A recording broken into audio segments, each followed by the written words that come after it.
자, 오늘 하나님 주시는 말씀은 로마서 1장 16절입니다. 로마서 1장 16절.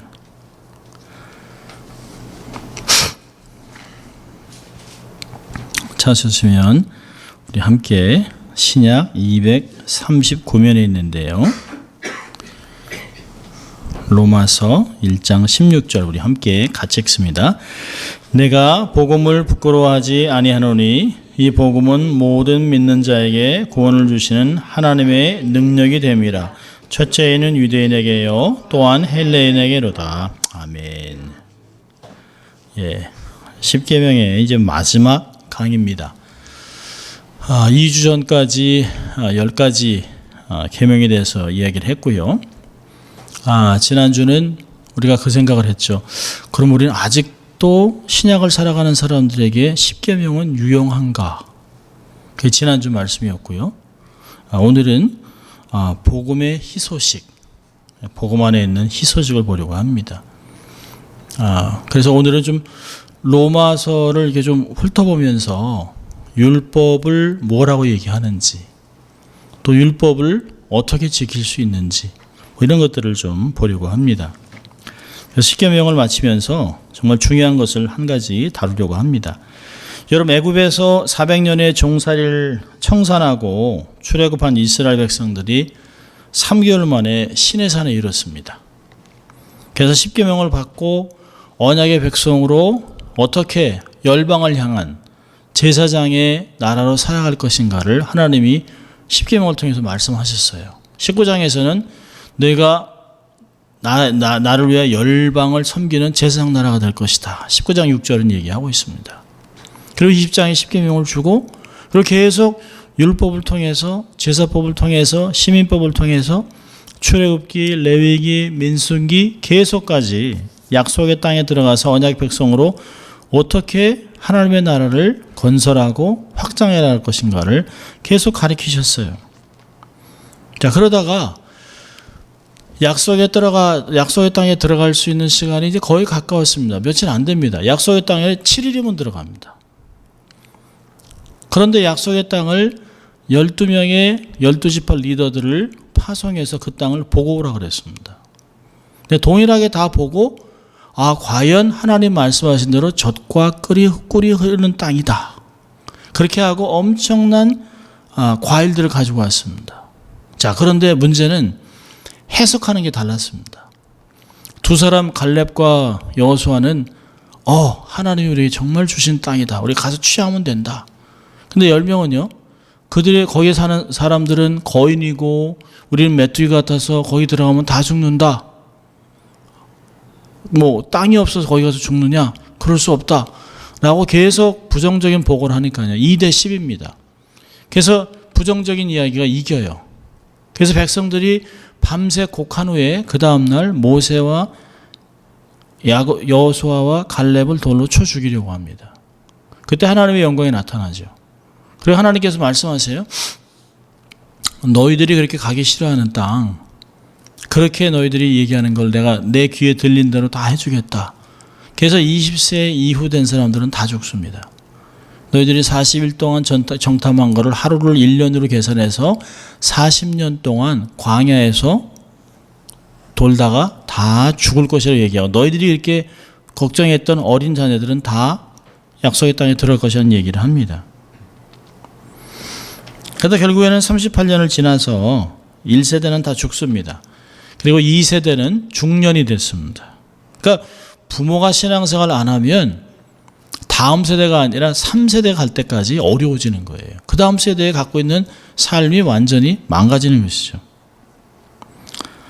그러면서 약속의 땅에 들어가기 2달 전에 신명기를 얘기합니다. 다시 얘기하는 것이에요. 그러니까 신명기를 받고 있는 세대는 1세대가 아닙니다. 2세대와 3세대가 듣는 것이, 1세대는 다 죽었습니다.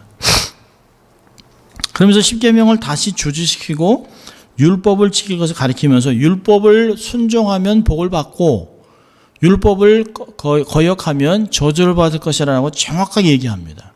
그리고 우리 잘 아는 신명기 28장에 하나님 얘기하시죠. 너희 앞에 축복과 저주를 놓았다. 너희들이 선택하라는 것이에요. 그럼 신명기 27장 26절은 이렇게 얘기합니다. 이 율법의 모든 말씀을 실행치 아니하는 자는 저주를 받을 것이라 할 것이요 모든 백성은 아멘 할지니라. 그리고 28장에 쫙 얘기를 합니다. 자, 여러분 이제 로마서를 우리가 보면서 로마서를 좀 쭉 좀 이렇게 6장까지 좀 보려고 합니다. 구약의 전문가였던 바리새인 사도 바울은 1장을 열면서 유대인들이 돌판에 기록된 율법에 의해서 정죄를 받고 이방인들은 하나님이 창조했을 때 갖고 있는 양심이라고 하는 것으로 자연법에 의해서 정죄를 받는 것을 설명하면서 로마서를 시작합니다. 그러면서 모든 사람은 자신이 최후의 심판관, 재판관 앞에 설 것들을 다 알고 있습니다. 그래서 예수를 안 믿는 사람도 신을 모르는 사람도 얘기하잖아요. 큰 죄를 지은 사람한테 뭐라고 얘기합니까? 저 천벌을 받을 놈이라고 얘기합니다. 알아요. 우리의 인생 위에 누군가가 있다는 걸 알아요. 그리고 인생이 끝나고 나면 반드시 우리가 그분에게 심판을 받는다는 걸 압니다. 그래서 사도 바울도 너희가 알지 못하는 신을 내가 알려주겠다고 얘기를 합니다. 이방인들은 자신에게 새겨진 거룩한 형상인 하나님의 형상을 지으려고 애를 씁니다. 그래서 그들은 사실은 창조주보다 더 피조물을 섬기고 또 진리를 거짓으로 바꾸고 세상의 악을 마치 그게 기준인 양 주장하면서 삶을 살아갑니다. 그래서 자신의 악을 기준으로 얘기하면서 세상을 바꾸려고 애를 씁니다. 그런 것이 바로 뭡니까? 동성애, 낙태가 이런 것들이에요. 이렇게 하면서 하나님의 질서를 망가뜨리죠. 여러분들 1장 보세요. 1장 21절부터 보면 32절까지 지금 세대의 모든 모습을 적나라하게 보여주고 있습니다. 21절부터 보면요. 하나님을 알되 하나님으로 영화롭게도 아니하며 감사치도 아니하고 오히려 그 생각이 허망하여지며 미련한 마음이 어두워졌나니 스스로 지혜 있다 하나 우준하게 되어 썩어지지 않은 하나님의 영광을 썩어질 사람과 금수와 버러지 형상의 우상으로 바꿨느니라. 그러므로 하나님께서 저희를 마음의 정욕대로 더러움에 내어버리두사 저희 몸을 서로 욕되게 하셨으니 이는 저희가 하나님의 진리를 거짓 것으로 바꾸어 피조물을 조물주보다 더 경배하고 섬김이라. 주는 곧 영원히 찬송을 이시로다. 아멘. 이를 위하여 하나님께서 저희를 부끄러운 욕심을 내어버리두사 곧 저희 여인들도 순리대로 것을 바꾸어 영리로 쓰며 이와 같이 남자들도 순리대로 여인 쓰기를 버리고 서로 향하여 음욕을 불리듯 하며 남자가 남자로 더불어 부끄러운 일을 행하여 저희의 그릇 때문에 상당한 보응을 그 자신에게 받았느니라.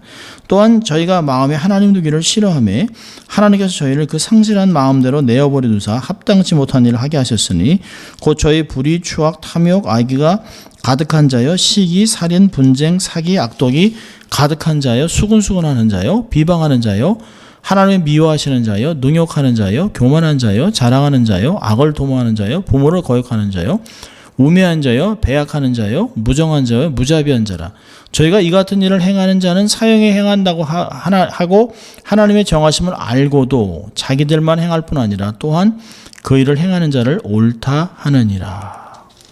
여기 보니까 3번이나 하나님이 저희를 그냥 버려뒀다고 얘기합니다. 24절도 그러고 또 28절도 그러고 하나님이 그냥 그들을 그냥 내버려 두셨어요. 그럼 네 멋대로 한번 살아봐라. 네가 느끼는 대로 보는 대로 감정대로 한번 살아봐라. 그러면 어떻게 되나? 그래서 인간 이하, 상식 이하 사람이 되기를 거부하는 일들이 막 나타나고 있습니다. 한국에서는 최근에 자기 전 남편을 세 토막으로 나눠서 바다에다 버렸다고 그러잖아요. 무시무시한 일들이 벌어지고 있어요. 인면수심이죠. 사람의 모양 갖고 있지만 사람이 아닌 거예요. 지금 이 상황이 이렇습니다. 이게 사도 바울이 그 당시의 상황과 앞으로 주님이 오실 그날까지 계속 그렇게 될 것을 이야기하고 있습니다. 자, 그런데요. 1장에서는 이방인들에 대해서 얘기합니다. 그러다가 2장으로 넘어가면서 사도 바울이 율법의 칼을, 율법의 총구를 이방인에서 유대인으로 바꿔놓습니다. 그러면서 2장 1절에 뭐라 합니까? 2장 1절 같이 읽습니다. 시작. 그러므로 남을 판단하는 사람아, 물론 누구든지 내가 핑계치 못할 것은 남을 판단하는 것으로 내가 너를 정죄하미니 판단하는 내가 같은 일을 행함이니라. 네, 그렇습니다. 유대인들은 이방인들이 율법을 어긴다고, 율법이 없다고 개 돼지로 여겨요.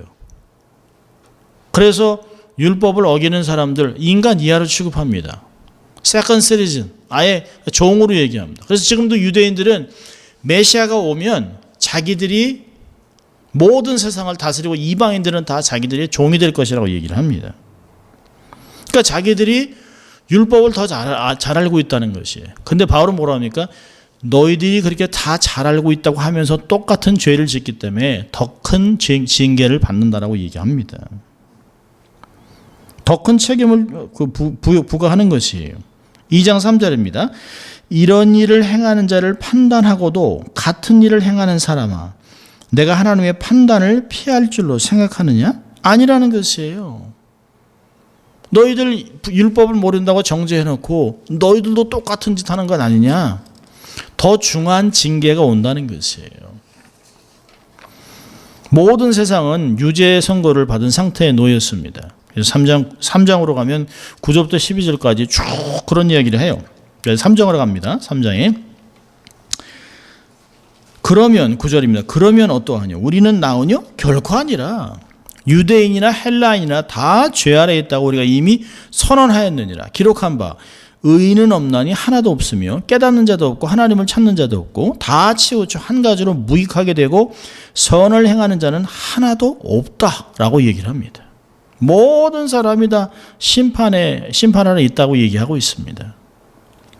자, 19절을 보세요. 자, 19절을 보면 이렇게 얘기합니다. 19절 같이 읽습니다. 3장 19절 시작. 우리가 알거니와 무릇 율법이 말하는 바는 율법 아래 있는 자들에게 말하는 것이니 이는 모든 입을 막고 온 세상으로 하나님의 심판 아래 있게 하려 함이라. 예, 모든 사람이 심판 아래 있어요. 그러면서 20절에는요. 율법의 행위로 그의 앞에 의롭다 하심을 얻을 육체가 하나도 없나니 율법으로는 죄를 깨달음이니라. 유대인들이 얘기하는 것이에요. 너희들이 그렇게 열심을 내고 율법을 지키지만 율법으로는 구원받을 수 없다는 거예요. 완벽하게 율법을 지킬 육체가 이 세상에 없다는 것이에요. 율법의 행위로 그의 앞에 의롭다 하심을 얻을 육체가 없기 때문에 율법으로는 단지 죄를 깨닫는 것이에요. 그러면서 율법의 목적은 뭐냐면 우리가 얼마나 악한지, 얼마나 무능한지, 얼마나 죄됐는지 정말 예수 없이는 살 수 없다라고 하는 그것을 만들어가는 것이에요. 자, 그러면 유대인들에게 얘기한 이 말씀이 그리스인들에게는 어떨까요? 현대를 살아가는 크리스천들도 동일해요. 우리는 가끔 얘기하죠. 아유, 저 불신자들, 저 불교신자, 이슬람, 힌두교, 토속종교, 무당, 박수, 그들을 함부로 취급합니다. 그러면서 그 이웃을 보면서 그래도 나는 말씀을 알고 하나님을 알고 교회를 다니고 신앙생활 한다고 얘기하지만 우리의 삶은 그들과 다른 점이 없어요. 어떤 면으로 볼 때는 세상에서 살아가는 사람들이 우리보다 더 자기들이 보는 도덕으로 볼 땐 깨끗할지도 몰라요.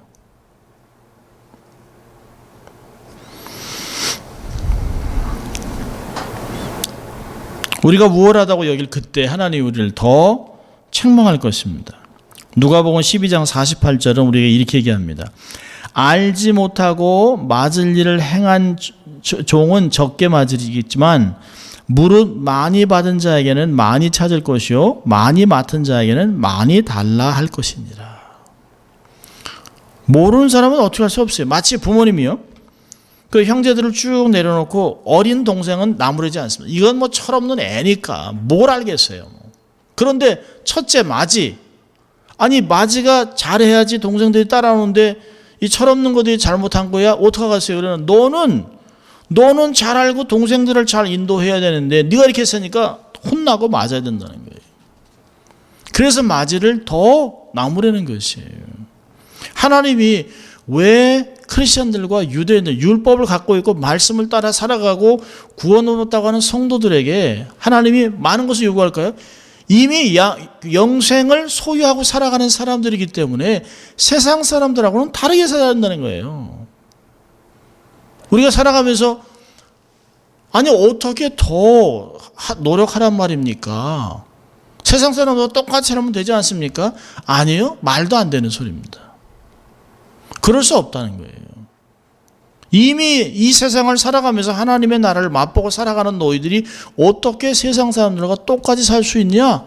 하나님이 맡기셨잖아요. 우리를 왕 같은 제사장이라고 베드로전서 2장 9절 얘기하잖아요.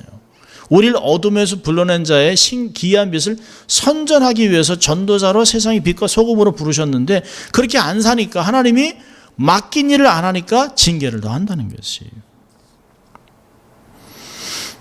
율법은 불꽃 같은 눈으로 우리 내면을 꿰뚫어 보신 하나님의 앞에 의인은 하나도 없다라고 선언합니다. 세상에 의인은 하나도 없다. 깨닫는 자도 없고 의인도 없고 하나님을 찾는 자가 없다는 것이에요.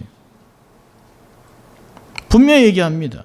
여러분 우리는 쉽게 동성연애자, 포르노 제작자, 낙태 지지자, 마약 사범, 조직 폭력범, 범죄자들을 우리가 쉽게 악인이라고 불러요.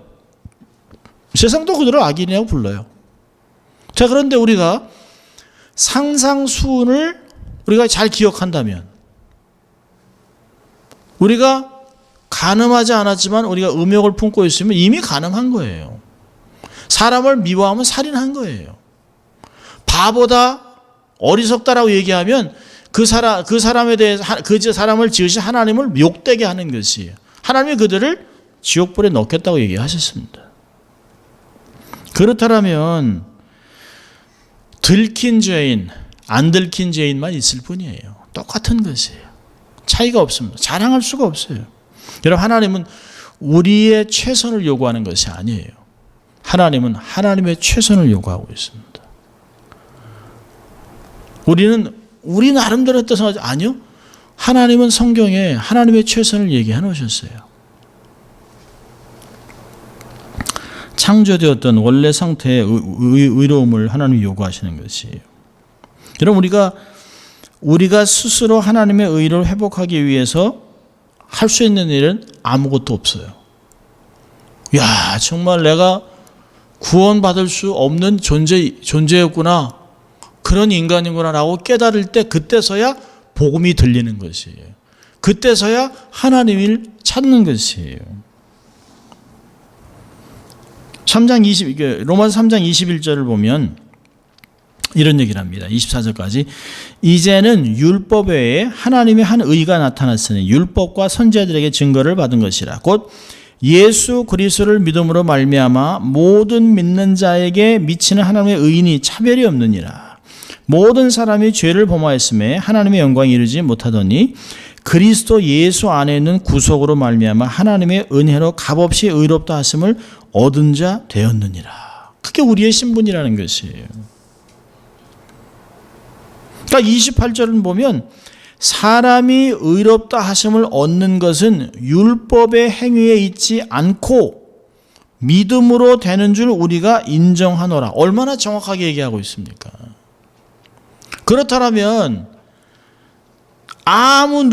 누구도 자기를 자랑하거나 교만할 수 없습니다. 내가 해서 자기의 노력에 대한 보상이 절대 아니라는 것이에요. 내가 할 수 있는 모든 것을 다 내려놓고 하나님 전 할 게 아무것도 없습니다. 죄인입니다라고 할 때 그때서 나는 주님을 믿습니다라고 하는 그 고백 속에 하나님이 우리에게 의를 부여한다는 것이에요. 우리 힘으로 되는 것이 아니에요. 그래서 세상은 어떤 면에서 볼 때 아니 그렇게 구원을 그렇게 쉽게 받나? 아무 노력도 안 하고? 근데 믿음이 없어서 못 믿는 거예요.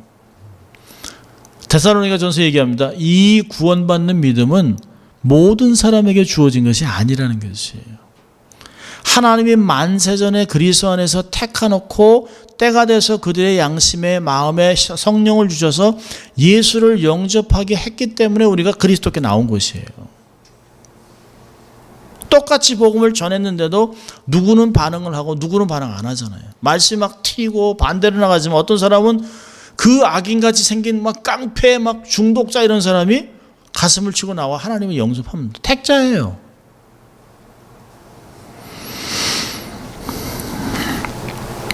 로마서 4장 5절에서는 4장 5절 볼까요? 4장 5절 같이 읽습니다. 시작.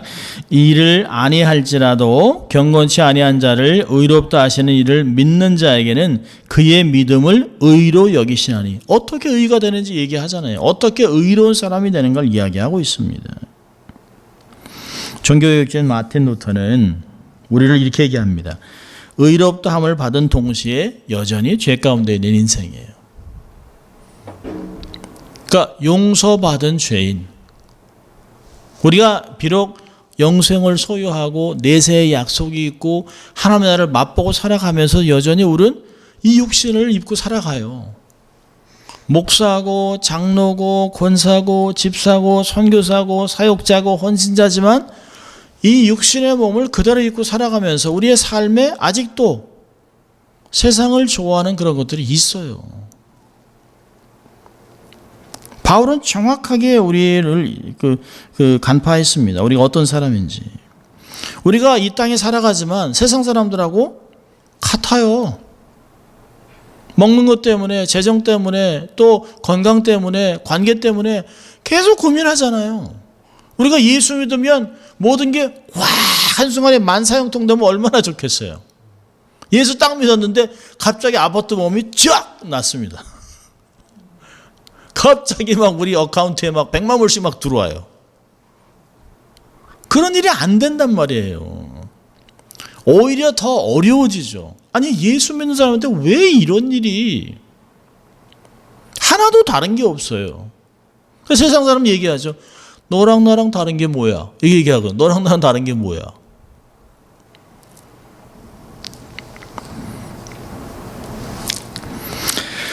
창세기 15장 16절에서는 아브라함이 여호와를 믿으니 여호와께서 이를 그의 의로 여기셨다.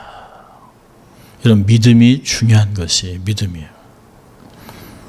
여러분 예수님께서 누가복음 18장에서 두 사람이 기도하는 걸 예를 들잖아요. 바리새인, 그다음에 죄인 세리.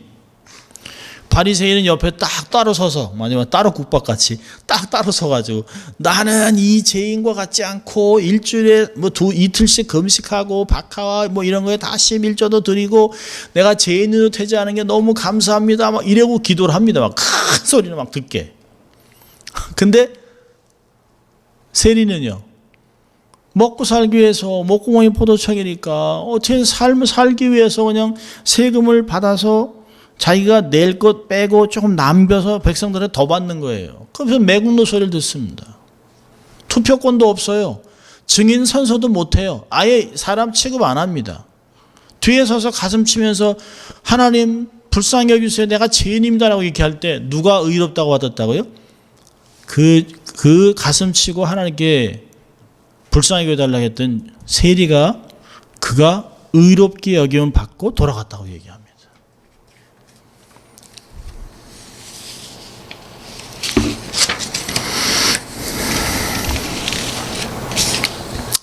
여러분 로마서 5장에서는 바울이 아담이 모든 인류의 대표자라고 얘기합니다.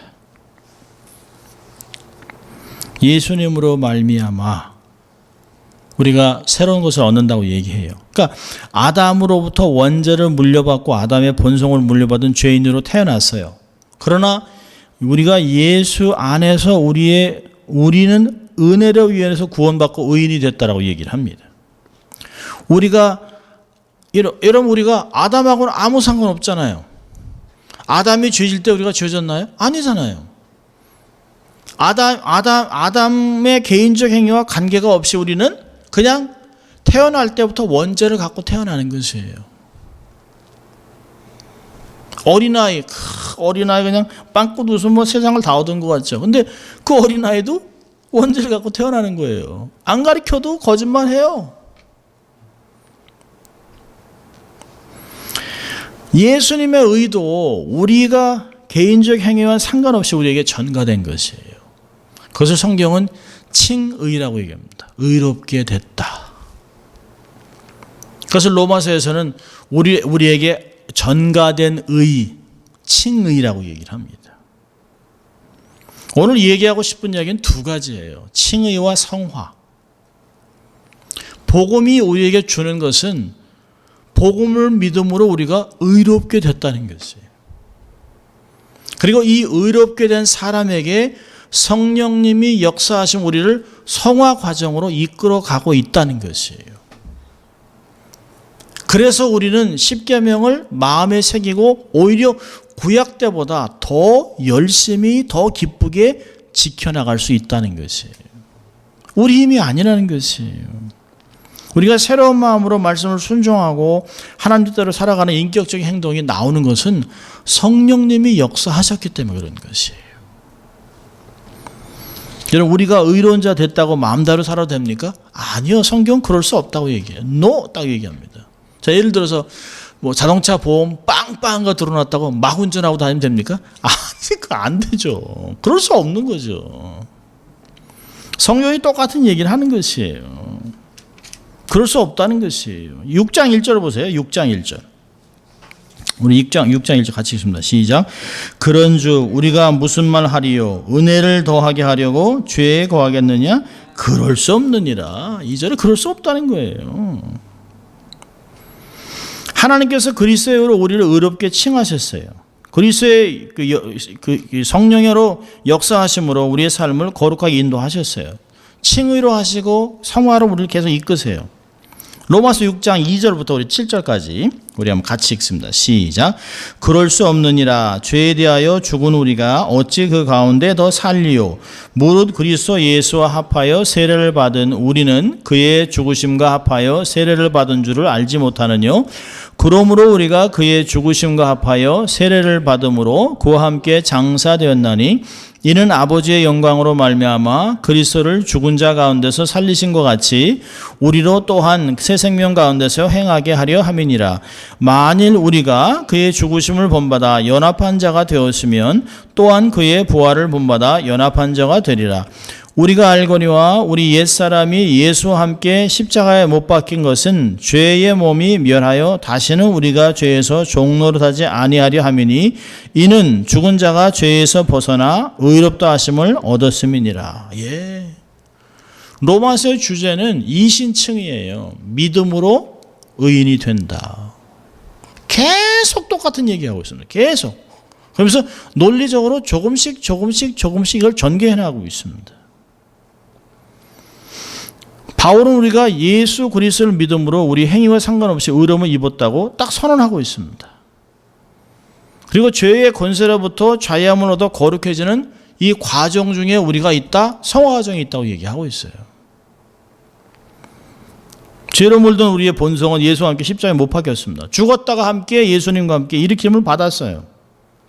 그래서 11절을 보면 이릅니다. 6장 11절에 이와 같이 너희도 너희 자신을 죄에 대하여는 죽은 자요 그리스도 예수 안에서는 하나님에 대해서는 산 자로 여기라는 거예요. 알으라는 거예요. 믿으라는 거예요. 선언하고 마음에 새기라는 것이에요. 나는 이런 사람이다 이렇게 마음에 새기라는 것이에요. 이렇게 생각하고 인정하고 고백하는 것이에요. 우리의 노력으로 쟁취한 것이 아니에요. 그렇기 때문에 그리스도로 의롭게 된 자들이기 때문에 성경의 명령에 순종하라는 것이에요. 그래서 골로새서 3장 12절에서 이렇게 얘기합니다. 그러므로 너희는 하나님의 택하신 거룩하고 사랑하신 자처럼 긍휼과 자비와 겸손과 온유와 오래 참음을 옷 입고 너희가 누군지 알라는 것이에요. 하나님의 사랑을 받고 사랑을 입은 자같이 하나님이 택하신 자같이 그런 자같이 삶을 살아내라는 것이에요. 우리가 어떤 일을 해서 승리를 얻은 것이 아니잖아요. 예수 그리스도의 승리를 이미 얻은 것이에요. 승리하려고 신앙생활하는 게 아니잖아요. 승리한 것을 유지하고 선포하고 더 세상에 알리기 위해서 신앙생활하는 것이에요. 아멘? 뭘 얻으려고 하는 것이 아니에요. 얻으려고 한다면 얼마나 힘들겠습니까? 얼마나. 정말 불교같이 한 108번 자기한테 절하면 이게 이게 가는 눈으로 이렇게 내려다 본다고 그거 얼마나 힘들겠습니까? 얼마나.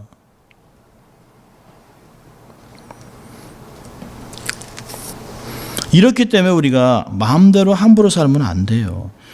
의롭게 되었기 때문에 우리는 더 이상 죄를 안 질까요? 아니죠. 그럴 수 없어요. 여러분 7장으로 갑니다. 7장. 로마서 7장에 이제 하이라이트로 갑니다.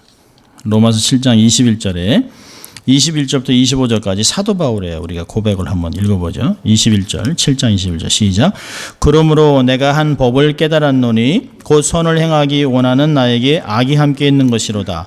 내 속 사람으로는 하나님의 법을 즐거워하되 내 지체 속에서 한 다른 법이 내 마음의 법과 싸워 내 지체 속에 있는 죄의 법 아래로 나를 사로잡아 오는 것을 보는도다.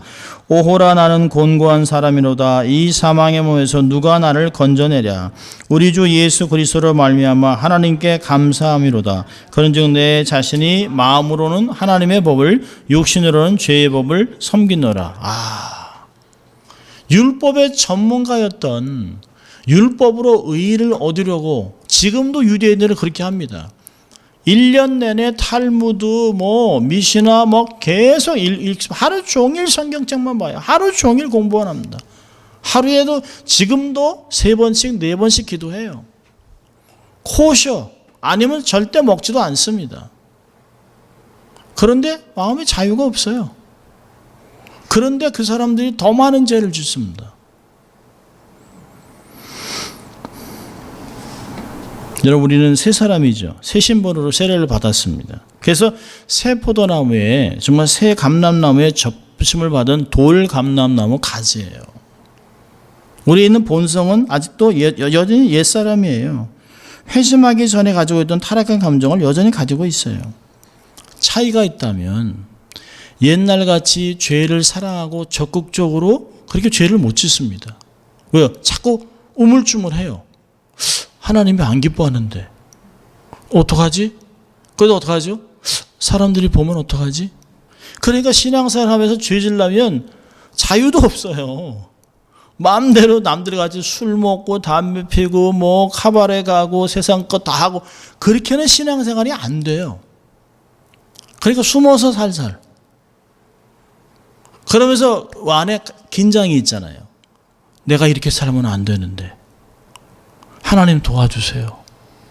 그리고 또 자기가 또 글로 가는 걸 보면서도 우리 안에 거룩한 긴장이 있습니다. 여러분, 불신자들은 이런 긴장이 없어요. 우리 안에 그런 것 때문에 부담감이 있다면 나는 택한 사람이에요.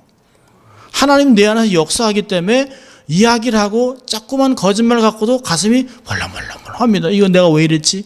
아니 내가 왜 이 순간에 바보 같아. 하나님 도와주세요. 또 넘어졌어요. 실족하고 이럽니다. 그러나 밖에 나가서는 태어난 척하지만 이 안에는 막 너무너무 아픈 거예요. 너무너무 아픈 거예요. 영적인 긴장감을 갖고 삽니다. 신자만의 갈등이에요. 하나님의 율법의 법이 우리 안에서 역사를 하기 때문에 그렇습니다. 십계명이 돌판의 십계명이 아닙니다. 이젠 더 이상. 이 돌판의 계명이 성령님이라는 우리의 마음의 신비에 새겨놓았어요. 그래서 우리의 삶을 막 움직이는 거예요. 막 살아 역사하는 거예요. 기억나게 합니다. 하나님이 우리 안에서 막 역사하면서 이래서는 안 되는데라고 하는 그런 것도 삶을 살아가고 있어요. 이전의 삶으로 돌아가서 즐거워할 수가 없다는 걸 알아요. 나의 노력으로는 자유함을 이길 수 없다. 그래서 한쪽으로는 하나님의 법을, 육신으로는 죄의 법을 섬긴다. 이렇게 얘기합니다. 자, 그러면서요, 로마서 8장에 가서 해법을 이야기합니다. 자, 1절부터 3절까지 같이 읽습니다. 시작. 그러므로 이제 그리스도 예수 안에 있는 자에게는 결코 정죄함이 없나니 이는 그리스도 예수 안에 있는 생명의 성령의 법이 저와 사망의 법에서 너를 해방하였느니라. 율법이 육신으로 말미암아 연약하여 할 수 없는 그것을 하나님은 하시나니 곧 죄를 인하여 자기 아들을 죄 있는 육신의 모양으로 보내어 육신의 죄를 정하사. 대단한 말씀을 하고 있습니다. 여러분, 율법은 우리를 변화시킬 수도 없어요. 우리를 구원할 수도 없습니다. 우리를 구원하는 일에는 은혜와 협력할 수도 없어요. 율법은 그런 것이 아니에요. 율법은 단지 정죄할 뿐입니다. 그래서 우리 기독교인들은 율법만으로는 안 된다. 예수님 도와주세요라고 얘기하는 것이에요. 갈라디아에서는 얘기하죠. 율법은 몽학선생 같은 것이에요. 어느 순간까지 철없는 우리들을 계속 인도하면서 결국에는 진정한 진리의 선생인 예수 그리스도 구원자 앞에 우리를 데려다 놓는 것이에요. 율법의 역할은 거기까지입니다. 그러면서 한계를 느끼는 거예요. 율법 갖고는 절대로 의로운 자가 없고 구원받을 수 없다라고 하는 선언을 확 받아들이는 것이에요. 우리의 삶은요, 그래서 율법주의자가 될 수 없는 것이에요. 우리는요, 율법 아래 있는 것이 아니라 은혜 안에 있다는 것이에요. 그런데 그 은혜가 율법을 파기하나요? 아니요. 그 은혜가 율법을 더 열심히 지키고 하나님의 뜻이라고 마음에 새기고 도덕법을 갖고 살아가는 것이에요. 그래서 더 이전 사람보다 더 잘 지키려고 애를 쓰는 모습도 있다는 것입니다. 여러분, 율법이 우리가 회심하기 전에 죄만 정리한다, 그것만 정지한다 생각하면 안 돼요. 여전히 마찬가지예요. 간음하지 마라. 내가 목사에도 불구하고 간음하지 말라는 여전히 적용되는 것이에요. 그걸 순종해야 되는 것입니다. 우리가 구원받았기 때문에 더 이상 죄의 유혹에 흔들리지 않을 것이라는 생각은 큰 오산입니다. 이게 바로 구원파가 가리키는 것이에요. 구원받았으니까 이젠 자유로워서 죄의 의식이 없어요. 죄를 더 이상 짓지 않습니다. 그들이 얘기하죠. 한 번 구원받았으면 더 이상 죄의식이 없어요. 회개는 딱 평생 한 번만 하면 돼요. 예수 믿을 때요. 이게 잘못된 것이죠. 언제 손 씻나요? 더럽다고 느끼면 하루에 10번이라도 씻어야죠. 내 맘 안에 죄가 느껴지고 하나님께 죄송한 마음이 있으면 하루에 100번이라도 회개해야죠. 우리는 그냥 보잘것없는 거룩을 이제 시작한 자예요. 걸음마를 띈 사람들입니다. 그래서 하나님을 경외함으로 두려워함으로 고린도후서 7장 얘기합니다. 하나님을 두려워함으로 우리가 거룩을 조금씩 세워나가자는 것이에요. 하나님을 삶에서 인정하면서 십계명을 통해서 우리의 내면의 죄성을 세월이 지나갈수록 깊이 느끼고 그럴 때마다 그리스도의 은총이 얼마나 크냐는 것이에요. 우리가 율법 아래 있었다면 소망이 없는 거죠. 소망이. 하나님의 형상을 회복해서 날마다 새로워지기 위해서 기도하며 성령의 도움을 간구해야 하는 것입니다. 여러분, 우리가 율법을 완벽하게 지켜나가지 못하죠. 신명기 28장 얘기했잖아요. 27장이에요. 율법을 지키지 못하는 자는 다 저주 안에 있다고 얘기했어요. 우리가 완벽하게 못 지켜요. 그런데 놀랍게 고린도전서는 얘기합니다. 예수 그리스도는 우리의 의가 되셨다. 고린도전서 1장 30절에 얘기합니다. 하나님이 의를 찾으실 때 내 의로는 설 수 없죠. 내 의는 그냥 쓰다 버리는 그냥 쓰레기 같은 것이에요. 그런데 예수 그리스도께서 우리의 의가 되셨어요. 그래서 자랑하는 자마다 다 그리스도 안에서 자랑하는 거예요. 나를 의롭게 하신 분은 예수 그리스도, 하나님이 나를 보실 때 예수 그리스도를 통해서 나를 보신다는 것이에요. 우리의 의가 되신 그리스도를 인정하고 바라보는 것이에요. 그래서 히브리서 12장에서는 믿음의 주요 온전케 하신 예수 그리스도를 끊임없이 바라보자는 것이에요. 그래야만 살 수 있다는 것입니다.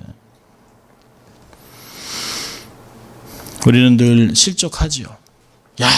진짜 신약을 살아가면서도 여전히 십계명을 지켜야 돼? 아니, 십계명을 완벽하게 지키는 사람 없는데 그럼 우리는 어떻게 살아? 라고 하는 것에 오늘 메시지가 있는 것이에요. 우리 힘으로 사는 게 아니라는 것이에요. 여러분, 빌립보서 1장 6절은 얘기하잖아요. 사도 바울에게 이렇게 확신합니다. 너희 안에 선한 일을 시작하신 네가 세상 끝날까지, 그리스도의 날 이를 때까지 확실하게 이 선한 일을 시작하신 네가 마지막 날까지 이루실 것을 확신한다는 것이에요. 너희 속에 착한 일을 시작하신 네가 그리스도 예수 날까지 이루실 줄을 우리가 확신한다. 하나님은 결코 우리를 포기하지 않습니다. 그리스도의 은혜가 있어요. 지혜를 주실 때 꾸짖지 않습니다. 후히 주십니다. 때를 따라 돕론을 해주신다고 히브리서 4장 16절이 얘기합니다. 우리의 믿음의 분량대로 시험을 주시고 우리가 감당하지 못하면 미쁘시기 때문에 피할 길을 내신다. 고린도전서 10장 13절은 얘기하잖아요. 여러분, 하나님 우리를 구원해놓고 그냥 던져놓은 게 아니에요. 우리의 인생을 살아가면서 하나님이 우리의 삶에 은혜의 안전장치를 곳곳마다 해놓으셨어요. 그래서 우리로 하여금 실족했다도 벌떡 일어나게 하고 다시 하나님께 나가게 하고 신앙생활이 실족해서 넘어져서 와 완전 세상 사람들하고 비슷하게 같아진 것 같은데 보면 다시 오뚜기같이 딱 서 있습니다. 그게 은혜의 역사라는 것이에요. 얼마나 감사한지 몰라요. 율법이 무겁다고만 느껴지지 않습니다. 그렇게만 느끼지 마세요. 내가 하는 게 아니에요.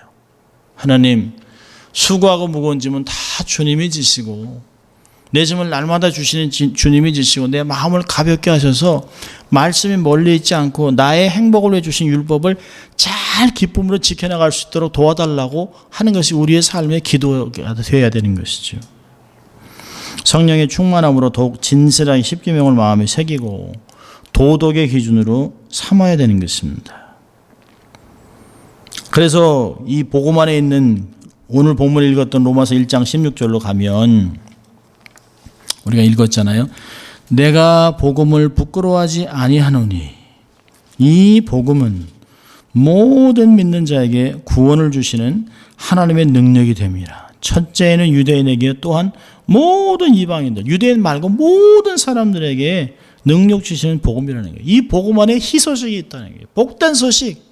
세상이 알 수 없는 이 아름다운 정말 기가 막힌 희소식이 이 안에 있다는 것이에요. 십계명은 이런 걸 통해서 보는 것이에요. 무거운 것이 아닙니다. 멀리 있지 않습니다. 할 수 있습니다. 우리 힘으로 하지 않고 성령의 도움으로 우리가 하나님께서 주신 도덕법을 잘 마음에 새겨서 세상과는 다르게 살아가서 승리하는 우리가 될 수 있기를 주의 이름으로 축원합니다. 기도하겠습니다. 하나님 아버지 감사합니다. 오늘도 저희를 말씀 앞으로 부르셔서 이 마지막 때를 어떻게 살아가 될지 하나님의 복음 안에 주신 이 희소식을 복된 소식을 우리의 마음에 새기고 하나님의 영광을 위하여 이 땅에서 당당하게 살아가는 저희들이 다 될 수 있도록 하나님 축복하여 주시옵소서. 감사하고 예수님 이름으로 기도합니다. 아멘. 우리가